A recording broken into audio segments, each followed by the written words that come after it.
Listen. Story 18. Can you see?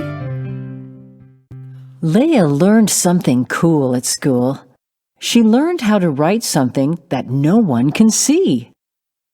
First, she added lemon juice to water. Then, she wrote something on a piece of paper with the water. When it dried, no one could see what she wrote. At home, she showed the paper to her mother.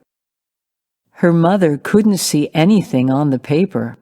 "Wait," said Leah. "Hold the paper close to the light." Her mother smiled. Now she could read what Leah wrote. "I love you." No one can see what I'm writing.